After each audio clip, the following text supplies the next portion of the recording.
예, 반갑습니다. 안 본 사이에 많은 것이 바뀌었네요. 자리가 많이 바뀌었습니다. 요즘은 입식으로 많이 하다 보니까 여기도 지금 입식하니까 편하긴 편하네요. 의자로 하시니까. 근데 좀 어색합니다. 이렇게 있으니까.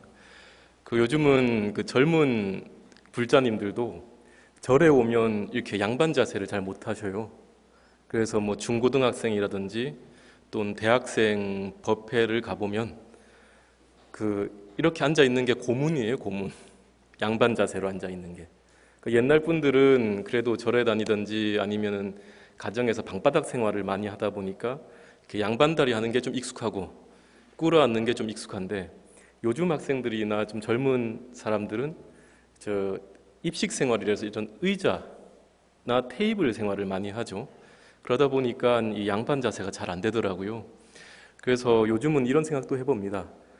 사찰이라는 곳이 이제 물론 양반 자세를 좀 몸을 조복시켜 가지고 할 수는 있지만은 어느 정도 좀 이제 연세가 있는 분들은 저 뒤에 앉아 계시는 분들처럼 이렇게 의자를 좀 놔둬 주시고, 또 요 안에는 또 가운데는 신행 공간으로 절을 좀 할 수 있게 해주고, 입식과 좌식이 이제 병행된 형태로 사찰도 좀 나가는 것 같습니다. 그래서 제가 있는 절에도 암자에도 뒤에 의자를 하나 갖다 놨거든요. 연세 있으신 분들은 또 다리가 좀 아프신 분들은 앉으시라고 해놨는데 잘 쓰시더라고요. 그래서 절도 이런 세상에 맞게 좀 변해가는 것 같습니다. 또 어른 스님들 이렇게 사좌단에 모시면은 저는 항상 노심초사해요. 혹시나 밟고 올라가시다가 헛디디실까봐. 그런데 이렇게 의자를 해놓으시니까 그런 부분도 좀 안심이 될 것 같습니다. 예, 좋네요. 자, 프린트는 다 받으셨습니까? 예, 내일부터는 사회적 거리두기가 끝난다고 하죠. 내일부터 맞습니까? 예, 내일부터 2년 동안 이어졌던 사회적 거리두기가 끝이 난다고 합니다. 물론 이제 마스크는 아직 해제가 되지 않았기 때문에 마스크는 잘 끼고 다니셔야 되고요. 또 오미크론이 지금 확산세에 있다 보니까 국민들 가운데 거의 3분의 1 이상, 절반 가까이가 거의 다 걸렸는가 봐요. 얼마 전에 제가 통도사 내려갔을 때에도 저희 동생 스님 같은 경우에는 포교국장을 지금 하고 있거든요. 사람을 많이 만나다 보니까 오미크론에 감염이 됐는가 봐요.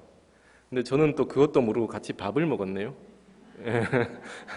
저녁에 맛있는 국수를 사준다고 따라 나갔다가 같이 밥을 먹었는데 쌍둥이인데도 동생은 걸리고 저는 또 멀쩡합니다. 그러니까 또 쌍둥이는 또 우리 쌍둥이 아닌 거 아니냐 뭐 이런 식의 얘기도 했었는데, 하여튼 오미크론 감염자가 많이 나오고, 통도사 승가대, 통도사 강원 같은 경우에도 보통은 초파일 전에 조금 맞춰가지고 방학을 주는데, 초파일 준비 방학을 주는데, 이번에는 오미크론 확산세가 커지다 보니까 강원에도 몇 명 감염자가 나왔는가 봐요. 그래서 어쩔 수 없이 조금 일찍 조기 방학을 했다고 해요. 그래서 조금 우리가 이제 물론 증상은 좀 가볍다 하더라도 연세가 있으신 분들 또는 병약하신 분들 같은 경우에는 위험할 수 있으니까 경각심을 풀지는 마시고 우리가 어느 정도 경계심을 가지면서 새로운 사회 어떤 생활 양식이랄까요? 거리두기 해제에 따른 사회 생활 양식을 갖춰가야 될 것 같습니다. 여러분들 항상 건강 조심하시고요. 자, 오늘은 이제 무슨 얘기를 드리고 하니 화엄경 얘기를 좀 해볼까 합니다. 화엄경. 물론 제가 화엄경을 잘 알지는 못합니다만은 화엄경 가운데에 가장 대표적인 얘기가 뭐냐, 가장 불자들의 입에서 많이 염송되고 많이 알려진 이야기가 뭐냐라고 하면 딱 5글자로 이루어진 일체유심조라는 말입니다. 일체유심조. 일체, 모든 것들이, 일체라는 것은 모든 것을 말해요. 모든 것들이 오직 유자, 심, 마음이 만든 것이다. 세상 모든 것들은 오직 마음이 만든 것일 뿐이다라고 하는 것이 바로 일체유심조입니다. 이 일체유심조라는 말이 바로 화엄경에 나온다는 거죠.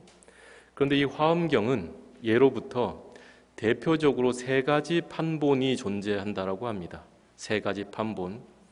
첫 번째는 이제 원래 번역자가 세 사람이 있어요.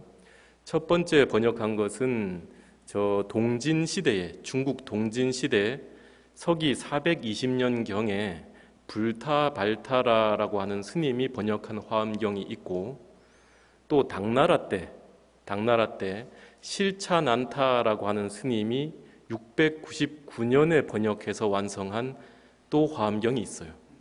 그래서 420년에 동진의 불타발타라 스님이 번역한 본을 진나라 때 만들었다고 해서 진역 화엄경, 또는 옛날에 번역된 거라고 해서 옛구자를 써서 구역 화엄경, 이렇게 부릅니다. 또는 그게 60권으로 이루어졌기 때문에 60권본 화엄경 또는 60화엄, 이렇게 부릅니다. 그리고 후대 약 270년 후에 당나라 때에 실차난타 스님이 번역한 화엄경을 일러서 이제 새로 번역했다고 해서 신역 화엄경, 새로울 진짜 써서, 또는 그건 앞에서 번역한 60권본보다는 좀 권수가 많아요. 그래서 80권으로 이루어졌다고 해서 80권본 화엄경, 이렇게 부릅니다. 그리고 또 한 가지 본이 더 있으니 그것은 798년에 반야삼장이라고 하는 스님이 번역한 40권본 화엄경이 있습니다. 40권.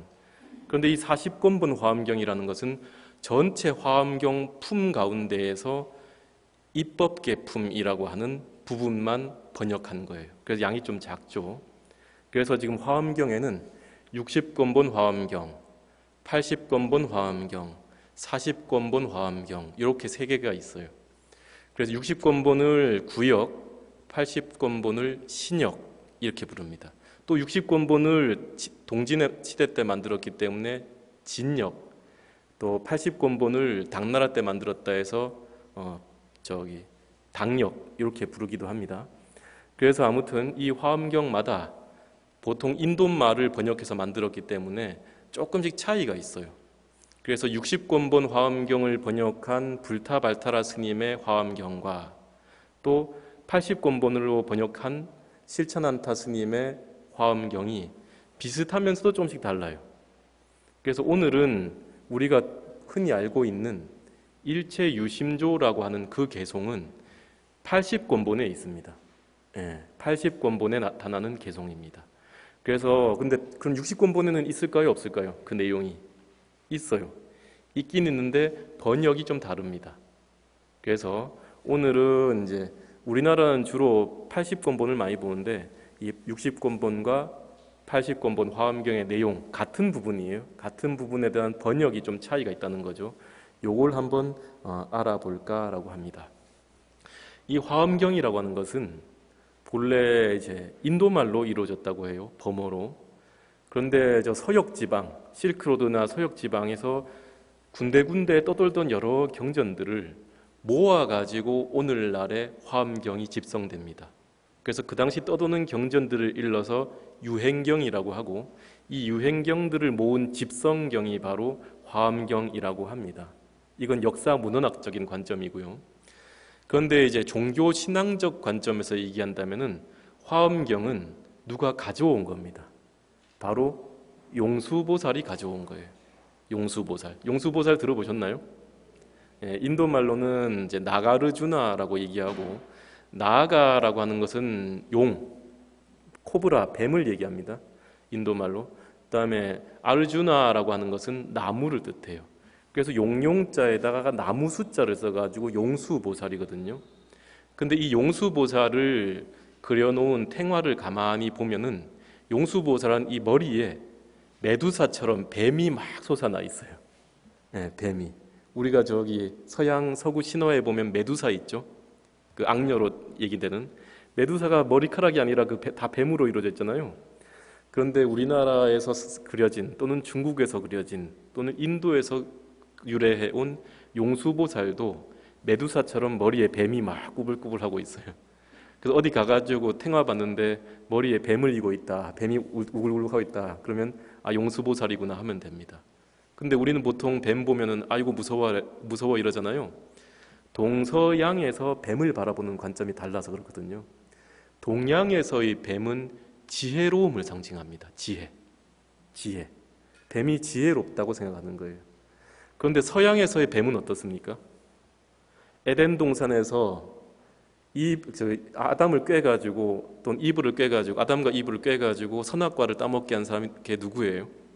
뱀이거든요. 뱀이 꼬아가지고 이렇게 하거든요. 그래서 뱀은 서양에서는 불길하고 사탄의 존재로 이해가 되고 동양에서의 뱀은 지혜를 상징합니다. 그 용수보살은 반야의 지혜가 뛰어났기 때문에 머리에 뱀을 그린 형상으로 나타나고 그래서 용수보살을 지혜가 아주 최고인 공의 지혜에 대한 아주 일가견이 있는 그런 보살로 인정이 되는 거죠. 이 용수보살을 또 다른 말로 우리가 나가라주나라고 한다 했죠. 근데 용은 어디에 살까요? 용이 어디 살아요? 용 보신 적 있으세요? 본 적 없으시겠죠. 용은 물에 산다고 그러죠. 예, 바다에 산다고 합니다. 용궁이 어디 있습니까? 바닷속에 있잖아요. 그러니까 용궁이 바닷속에 있기 때문에 용왕은 용을 말하는 겁니다. 우리나라에 옛날에 보면 뭐 울릉도 이런 데 보면 용오름 현상도 막 있고 했었잖아요. 용이 승천한다고 하잖아요. 어쨌든 간에 동양의 용은 바닷속에 살아요. 용궁에. 그럼 용이 용궁에 살기 때문에 용수보살도 용하고 관련돼 있죠. 그 바닷속에 왔다 갔다 합니다. 용궁에는 그러면 뭐가 보관되어 있느냐? 용궁 저 깊은 바닷속에는 부처님께서 남기신 경전이 잘 보관되어 있다고 합니다. 그 가운데에 화엄경도 용궁 안에 보관이 돼 있어요. 화엄경도. 그 용수보살이 용궁까지 내려가 가지고 화엄경의 일부를 가지고 나온 것이 바로 오늘날 우리가 읽고 있는 화엄경이다라고 하는 얘기도 있습니다. 이걸 일러서 용수보살 용궁 장례설이라고 얘기를 해요. 용궁에서 장례 가지고 나왔다 이거예요. 쥐고 나왔다 이 말입니다. 그리고 이 화엄경은 아직도 설해지고 있는 경전입니다. 아직도 저 천상세계에서는 부처님 불보살이 화엄경을 설하고 있어요. 우리가 지금 보는 화엄경은 그 가운데 일부일 뿐인 거죠. 이런 얘기들이 있습니다. 자, 그럼 오늘 이제 그런 화엄경 가운데에 화엄경의 두 번역서인 60권본 화엄경과 80권본 화엄경의 같은 부분, 일체 유심조가 담겨 있는 부분에 대해서 한번 읽어볼까 합니다. 이 일체 유심조가 들어있는 화엄경의 품은 60권본 화엄경에서는 제16품 야마천궁 보살 설계품이라고 얘기하고 80화엄에서는 제20품 야마천궁 개찬품이라고 얘기를 해요.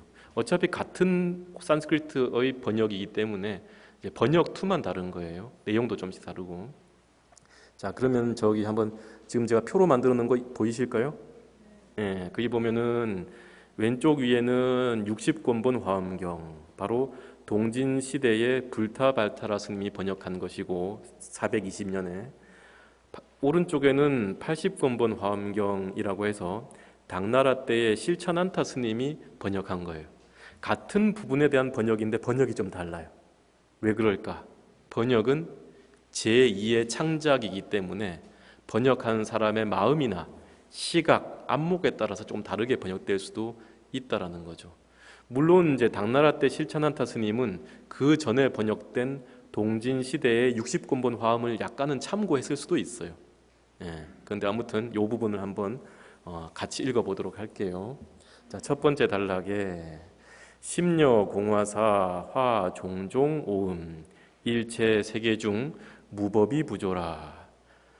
마음은 솜씨 좋은 화가와 같아서 갖가지 오음을 그려내나니 일체 세계 가운데에서 만들어내지 않는 것들이 없다.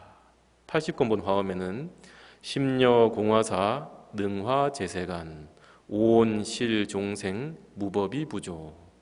마음은 솜씨 좋은 화가와 같아서 능히 모든 세간을 그려낼 수 있나니 오온도 모두 따라 생겨난 것들이어서 만들어내지 않는 것들이 없다.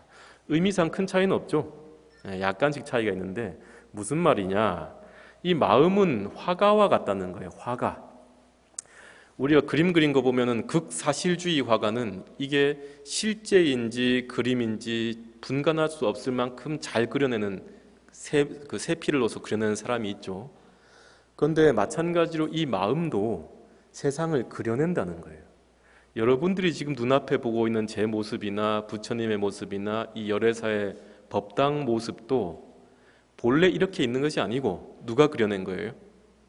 여러분들 마음이 그려내고 있다는 거예요. 어떤 분이 얘기합니다. 아니에요, 스님. 저도 열애사 법당을 보고 있고 제 옆에 있는 도반도 열애사 법당을 보고 있는데 뭐가 다릅니까? 아니에요, 달라요. 왜 다르냐?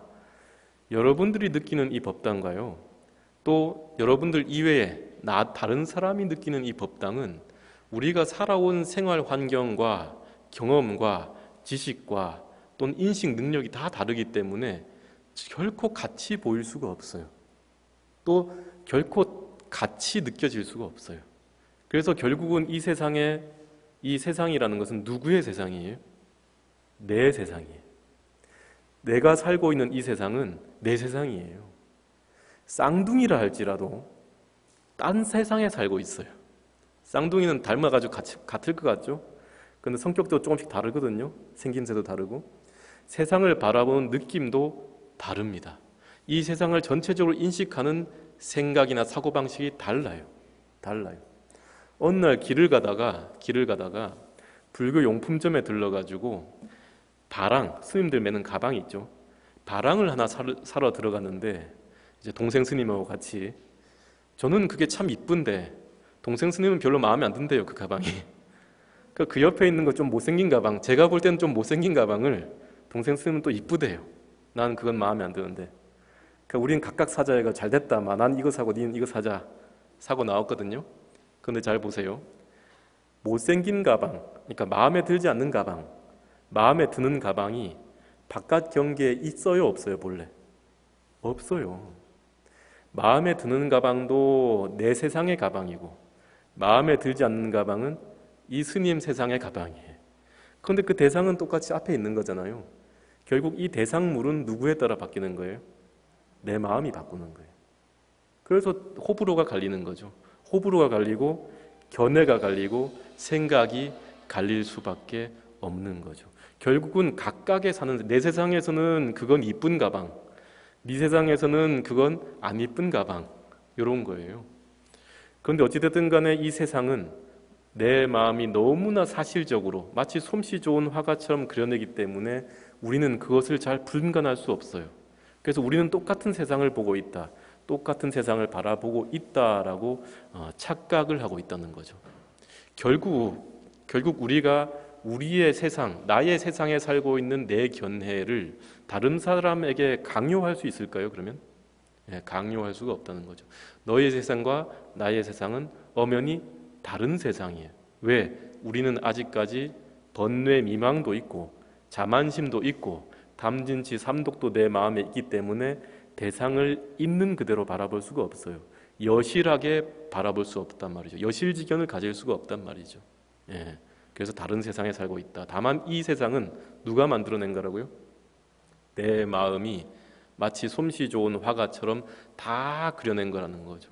온도 마찬가지라는 거. 온, 색, 물질, 수, 느낌, 상, 표상, 이미지화시키는 표상, 행, 의지, 식, 마음. 이 몸과 마음 작용이라는 것들도 또한 누가 만든 거예요? 마음이 만들어냈다. 이 말을 지금 하고 있는 거예요. 그래서 우리는 세상에 속기 쉬워요. 우리가 만들어낸 세상에 우리 스스로가 속는단 말이죠. 그래서 그걸 속지 않기 위해서 지금 여기 앉아서 기도하고 수행하고 번뇌를 제거해 나가는 거죠. 자, 두 번째 단락 한번 볼까요? 두 번째 단락. 위에 한문 읽지 않고 바로 한글만 읽어볼게요. 60권본 화엄경에서는 마음과 같이 부처님 또한 그러하며 부처님과 같이 중생도 그러하나니 마음과 부처님과 중생 이 셋은 다름이 없다. 그럼 80권본은 뭐라고 하느냐? 같은 부분을 마음과 같이 부처님 또한 그러하며 부처님과 같이 중생도 그러하나니 응당 부처님과 마음은 체성이 모두 다함없음을 알아야 한다. 조금 차이가 있어요. 이 심불급 중생 시삼무차별이라고 하는 60권 화엄경의 얘기는 우리가 많이 들어보는 얘기예요. 거기서는 뭐라고 얘기하냐? 우리 마음이 세상을 다 그려내고 온갖 것들 다 만들어내지만은 이 마음이라는 것과 내 마음과 부처님과 또 중생은 다 같다는 거예요. 차이가 없다는 거예요. 차별이 없다 이렇게 얘기해요. 그런데 80권본 화엄경에서는 마찬가지로 마음이 부처요, 부처가 중생이라고 해놓고 다시 뒤에 뭐라고 얘기하냐면 중생은 빼버리고 부처님과 마음은 체성, 그 본체의 성질이 무진함으로써 다함 없다는 측면에서 같다. 이렇게 좀 얘기하죠. 약간 차이가 있어요. 이게 무슨 말이냐라고 하면 예전에도 한번 말씀드렸지만은 여러분들 착한 일 하고 법당에 오면은 부처님이 방글방글 웃고 계세요. 어디 가서 남 어려운 사람 도와주고 절에 오면은 내 마음이 기쁘거든요. 그럼 내 앞에 있는 부처님도 마치 상을 줄 것처럼 벙글벙글 웃고 계십니다. 그런데 내가 어디 가서 좀 잘못된 일 좀 하다거나 또 내 마음이 불편하거나 해가지고 절에 오면은 부처님도 뭔가 모르게 상호가 얼굴이 불편해 보이고 화가 난 것처럼 보이시기도 하고 그래요. 그건 왜 그러느냐라고 하면 내 마음속 부처가 내 눈앞에 앉아있는 불상으로서의 부처가 같은 부처거든요. 그래서 그렇게 보이는 거예요. 그리고 이런 얘기도 있죠. 이성계가 조선을 건국할 때에 무학대사, 절친인 무학대사와 얘기를 하다가 바둑을 두다가 그죠? 서로 얘기를 합니다. 이제 이성계가 무학대사 보고 얘기하죠. 제가 보기에는 스님이 마치 돼지같이 생겼구려 이렇게 얘기합니다. 그죠? 그랬더니 무학대사는 뭐라 그래요? 이성계 보고 아이고 내가 보니 대왕께서는 부처님 같구려 이럽니다. 이런 얘기는 많이 들어보셨죠? 그러자 이성계는 깜짝 놀라죠. 아니 나는 스님 좀 놀리려고 돼지 같소 이랬는데 무학대사는 내보고 부처님 닮았다고 하니까 왜 그랬는가 아주 궁금하단 말이죠. 그래서 무학대사 보고 묻습니다. 아니 스님, 나는 스님 보고 돼지를 닮았다고 비난을 했는데 스님께서는 어떻게 저를 부처님처럼 생겼다라고 얘기를 합니까? 했더니 무학대사가 한다는 말이 부처 눈에는 부처만 보이고 돼지 눈에는 돼지만 보입니다. 결국 바로 바뀌어버렸죠. 누가 부처가 됐어요? 무학대사가 부처고 돼지는 누가 돼지입니까? 이성계가 돼지가 돼버린 거죠. 유명한 얘기잖아요. 그죠? 이 말은 무슨 말이냐면은 중생의 마음을 쓰는 사람한테는 내 눈앞에 보이는 모든 내 경계가, 내 세상이 중생 경계로밖에 안 보여. 탐내고 성내고 어리석고 이런 것밖에 안 보입니다. 남 안 좋은 것만 보일 수밖에 없고. 그런데 부처의 마음을 쓰고 부처의 행위를 하는 사람은 내 눈앞에 보이는 것들이 다 부처님 모습이에요. 다 환희롭고 다 기쁘고 다 착하고 다 좋아 보이고 다 잘하고 있는 것처럼 보여요.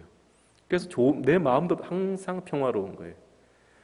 부처님의 눈으로 보는 세상에서는 부처님의 무량 공덕장이 생겨나고 중생의 눈으로 보는 세상에서는 오직 탐진치 삼독 번뇌반이 치성한 지옥세계가 펼쳐져요.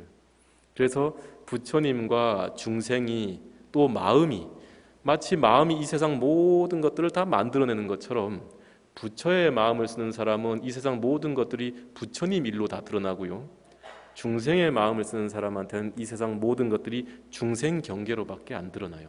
세상은 그대로 있지만은 내가 살아가는 세상은 전혀 다르다는 거죠. 뭐처럼? 이쁜 가방과 안 이쁜 가방처럼. 자, 이런 말도 있습니다. 일수사견이라. 일수사견. 하나의 물을 사견, 네 가지 견해로 본다. 네 가지로 본다. 우리가 마시는 물 있죠, 물. 우리가 여기 지금 물 마시고 있잖아요. 요 물을 인간은 물로 봐요. 그런데 천상세계의 신들은 요 물을 보석으로 봅니다. 보배로. 아귀들은 이 물을 피고름으로 봐요. 오물로 본단 말이죠. 물고기들은 이 물을 뭘로 볼까요? 자신이 살고 있는 집으로 본다 그래요. 공기처럼. 그래서 이걸 일수사견이라고 합니다.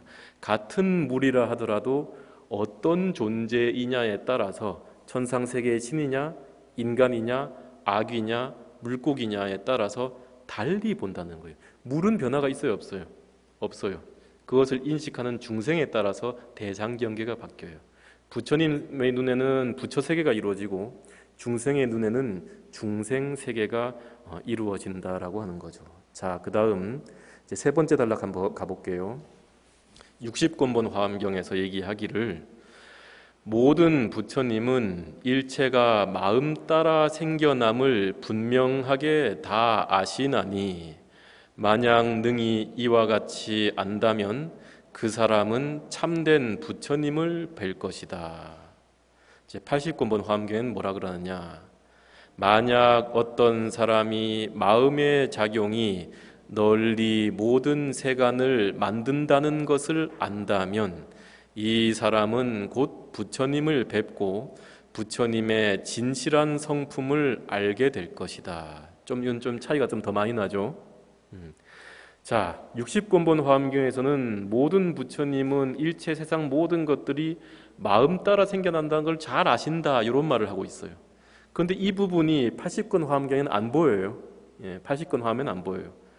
그런데 60권 화엄경의 뒤에서 만약 능히 이와 같이 안다면, 즉 부처님처럼 볼 수만 있다면, 이 세상이 마음이 만들었다는 사실을 알 수만 있다면 그 사람은 진짜 부처님, 참된 부처님을 뵐 것이다라고 했고, 이 뒤에 두 줄에 대한 이제 번역이라고 할까요? 연결되는 번역이 바로 80권본에 나옵니다. 만약 어떤 사람이 심행이라는 것은 마음작용을 얘기합니다. 마음작용이 널리 모든 세간을 만든다는 것을 안다면 이 사람은 곧 부처님을 뵙고, 한 가지 더 있어요. 그죠? 여기는 부처님의 진실한 성품, 진실성을 알게 될 것이다 라고 하나가 더 붙어 있는 거예요. 같은 산스크리트 본에 대한 번역어라고 생각되지만은 이 번역하는 사람에 따라서 어떻게 돼요? 조금 첨가된 말이 다르네. 그죠? 네. 그러면 자, 일체가 마음에 따라 일어난다는 것을 아는 것, 그렇게 볼 수 있는 것이 부처님의 그 능력, 부처님의 마음이라는 거죠. 그래서 일체 모든 것들이 마음에 따라 일어나는 것을 안다면 그 사람이 진짜 부처님을 만난대요. 어디서 만날까요? 진짜 부처님을 어디서 만날까요? 네.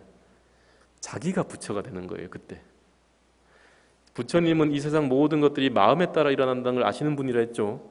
그리고 능히 부처님처럼 바라볼 수 있다면 그는 진짜 부처님을 만난다는 말은, 나도 부처님처럼 이 세상 모든 것들이 다 마음에 따라 이루어진다는 것을 아는 순간 내가 바로 뭐가 돼요? 내가 바로 부처인 거죠. 그럼 내가 누구를 만난 거예요?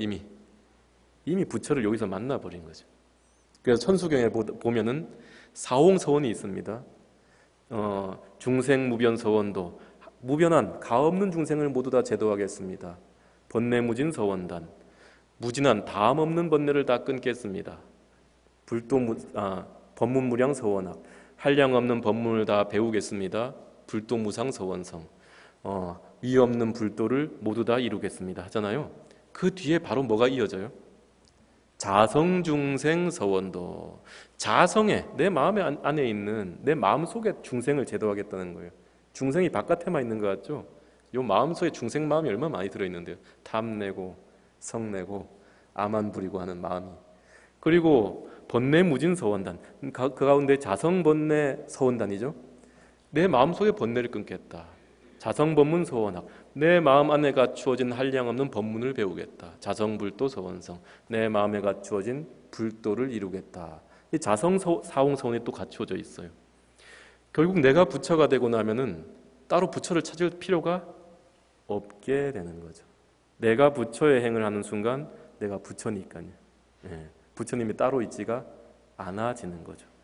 자, 그 밑에 한번 또 가볼게요.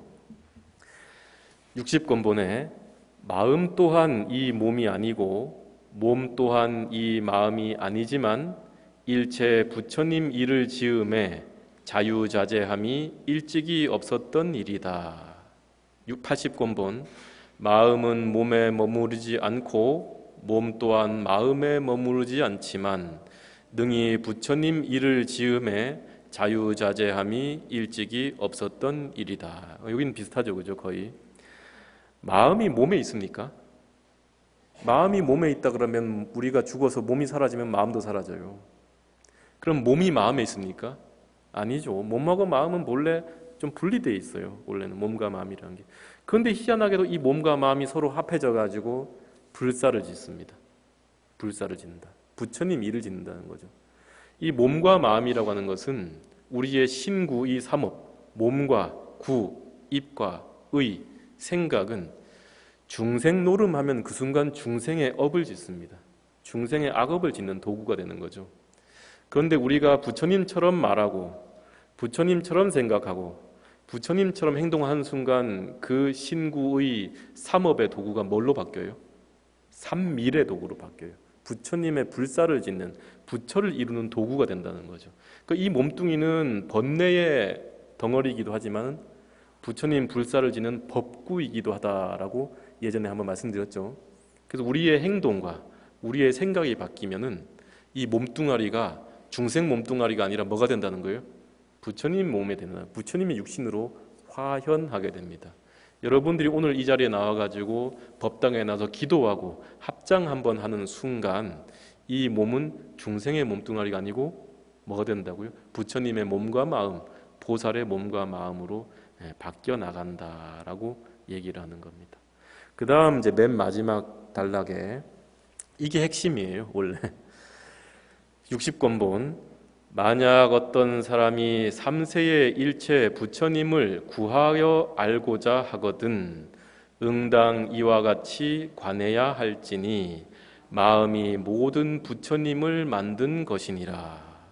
80권본 만약 어떤 사람이 삼세의 일체 부처님을 분명하게 알고자 하거든 응당 법계의 성품을 관해야 할지니 일체는 오직 마음이 만든 것이니라. 일체 유심조니라.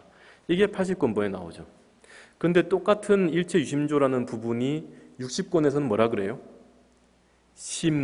심조제열애라. 마음이 모든 부처님을 만든다. 좀 다르지 않습니까? 뉘앙스가 다르죠. 60권본에서는 마음이 모든 부처님을 만드는 것이라 했다면은 80권본 화엄경에서는 일체가 세상 모든 만물, 부처님뿐만 아니라 세상 모든 만물이 마음이 만드는 것이다. 일체 유심조다. 이렇게 다른 부분이 나타난다는 거죠. 우리가 흔히 알고 있는 일체 유심조는 80권본 화엄경의 야마천군 개찬품의 개송입니다. 그래서 우리가 알고 있는 이 일체 유심조라고 할 때 이 개송들을 일러서 화엄경의 이 부분을 유심계라고 불러왔어요. 유심계. 오직 마음이 짓는다라는 사실을 드러내는 심계를 얘기하는 부분이라 해서 유심계, 마음에 대한 개송이다라고 해왔다는 거죠. 그런데 이것을 다른 말로 파지옥계라고 얘기하기도 합니다. 파지옥계, 파지옥계. 파지옥계라는 것은 깨뜨릴 파, 지옥, 우리가 떨어진 지옥이 있죠. 무서운 지옥, 계, 지옥을 깨뜨리는 개송이라고 얘기하기도 합니다. 왜 그러느냐? 여기에 이야기가 있어요. 당나라 때에 왕명간이라고 하는 사람이 살고 있었습니다. 왕명간. 이 왕명간이라는 사람은 살아생전에 부처님 불법도 잘 믿지도 않고 착한 일도 별로 한 적도 없고 그냥 그저 그렇게 살다가 어느 순간 죽음에 이르러서 이제 저승세계에 끌려가게 됐습니다. 그 지옥문 앞을 지나가는데 거기에 웬 주장자를 짚고 서 있는 노스님이 이 왕명간이라는 사람을 보고 이렇게 얘기합니다. 당신은 지옥에 떨어질지도 모르는데 내가 알려주는 이 개송을 외워두면은 기니 지옥에서 벗어날 수가 있을 것이요. 이렇게 얘기를 했다는 거죠.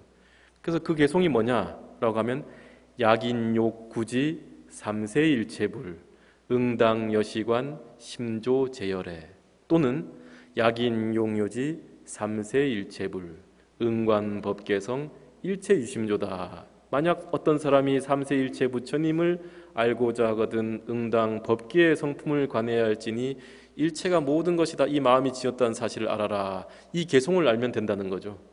그래서 두려움에 벌벌 떨다가 염라대왕 앞에 끌려갔던 이 염라대왕이 얘기하기를 니는 살아생전에 좋은 일 한 게 있느냐 했더니 이 왕명간이 얘기하기를 살아생전에 좋은 일 한 번 한 적도 없고 그저 그렇게 살아왔는데 그저 마저기 어느 순간 개송 하나는 알고 있어.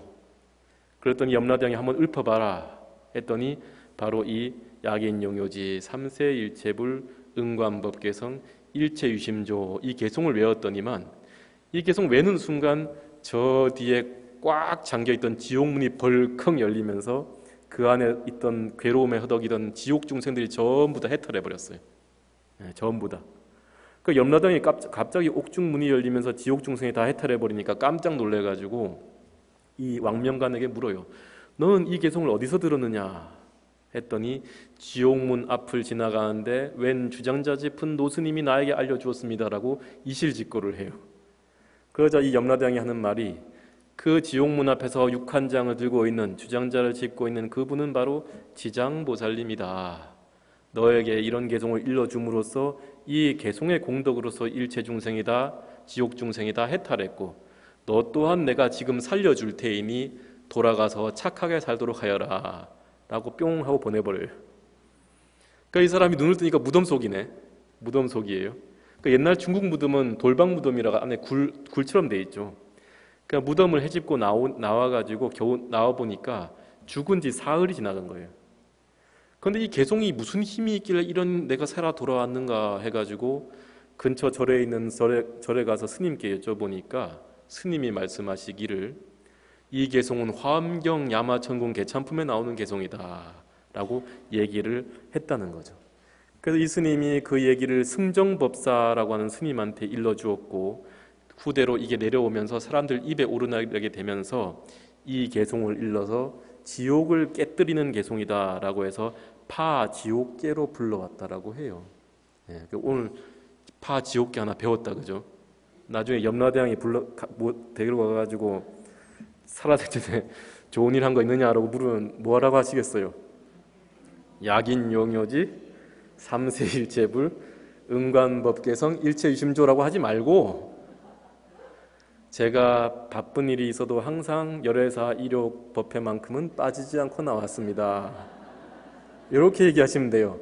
그 개송 하나 알고 말고 이게 중요한 게 아니고 평소에 하는 게 중요해요. 그죠? 개송 하나 일러준다고 염라대왕이 모를까요? 잘한 일 못한 일을. 자, 그 다음 희한하게도 사찰에서는 새벽 종송을 할 때에 이 개송이 나옵니다. 그래서 한번 읽어볼게요. 여기 보면 개송이 있죠. 제가 그냥 한번 해볼게요. 합창 한번 해볼까요? 원차 종성 변법계 절이유암 실계명 삼도이고 파도산일체 중생 성정각 나무 비로교주 화장 자존연 보계지금문 포낭암지옥축 진진온입 찰찰 원용 10조 9만 5,048자 일승원교 대방광불 화엄경 제1계 학인 효교제 3세 일체불 응관법계성 일체유심조 파지옥 진환 나무아따 시진암 삼약 삼모 따구진암 오홈마자나 바바시 지리지리움. 예, 원래는 3번 하는 건데 간단하게 이렇게만 읽었습니다. 내용을 한번 읽어볼게요. 원하건대 이 종소리 온 법계에 두루 퍼져 철위산 깊은 어둠 모두 다 밝히고 삼도 지옥 악이 축생을 말하는 겁니다. 삼도는 괴로움을 여의고 도산지옥 칼로 이루어진 지옥을 말하는 거예요. 도산지옥은 깨어져서 일체 중생이 올바른 깨달음 이루어지이다. 연화장 세계의 자비로운 스승이신 비로자나 부처님께서 보배로운 개송이 담긴 금문을 널리 설하시고, 금문이라는 것은 경전을 얘기합니다. 부처님 경전. 옥함 속에 옥축을 펼치셔서, 옥축이라는 것은 두루마리 옛날 경전 가운데 있는 심지가 옥으로 된 걸 옥축이라고 합니다. 티끌마다 스며들고 국토마다 원융하신 10조 9만 5천 48자로 이루어진 일승의 원만한 가르침인 대방광 불화엄경에 귀의합니다. 이런 얘기예요. 그 뒤에 이어서 뭐라 그럽니까? 제1계 그러면서 아까 우리가 배운 마지막에 배운 유심계, 파지육계가 바로 나오네요. 만약 과거, 현재, 미래의 일체 부처님을 분명하게 알고자 하거든 응당 법계의 성품을 관해야 할지니 일체는 오직 마음이 만든 것이니라 하고 파지옥전언이 바로 이어지는 거죠. 그런데 새벽 종송을 칠 때도 마찬가지지만은 저녁 종송을 칠 때도 또 이 파지옥전이 나와요. 근데 파지옥전언의 내용이 조금 차이가 있죠. 한번 해볼게요. 문종성 번뇌단 지혜장 보리생 이지옥 출삼계 원성불 도중생 파지옥 진원 옴 카라지야 사바. 종소리를 듣고 번뇌가 끊어지고 지혜가 늘어나며 깨달음이 생겨나서 지옥을 여의고 삼계를 벗어나서 원하건대 부처를 이루어 중생을 제도하길 원하나이다. 파지옥지는 옴 가라지야 사바. 우리가 일체 유심조라는 개송을 가지고 오늘 파지옥계까지 왔는데요. 세상은 마음 먹기 나름이다 라고 하는 것이 일체 유심조의 말이 아니에요. 세상은 마음 먹기 나름이니까 네 마음 먹기에 따라 세상이 달라진다 라고 하는 의지적인 표현이 일체 유심조의 본의가 아니에요. 세상 모든 것이 마음 먹기 나름이다 라고 하면서 나에게 모든 책임을 전가해버리면 그만큼 무책임한 게 어디 있습니까? 만약에 그렇다면 원효대사의 해골물은 어떨까요? 원효대사의 해골물은 중생에게 쓴 해골물일 뿐이에요. 해골물이죠. 괴로움은 중생에게 있어서는 괴로움일 뿐이에요.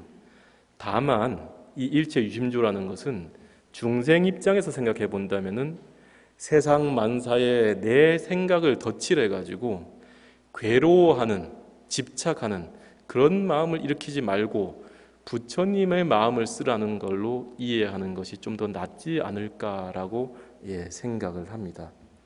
그래서 마지막으로 중현 스님이라는 분이 쓰신 불교를 안다는 것, 불교를 한다는 것이라고 하는 책에 나온 구절이 마음에 들어가지고 한번 읽으면서 끝내도록 하겠습니다. 제가 읽어 끝낼게요.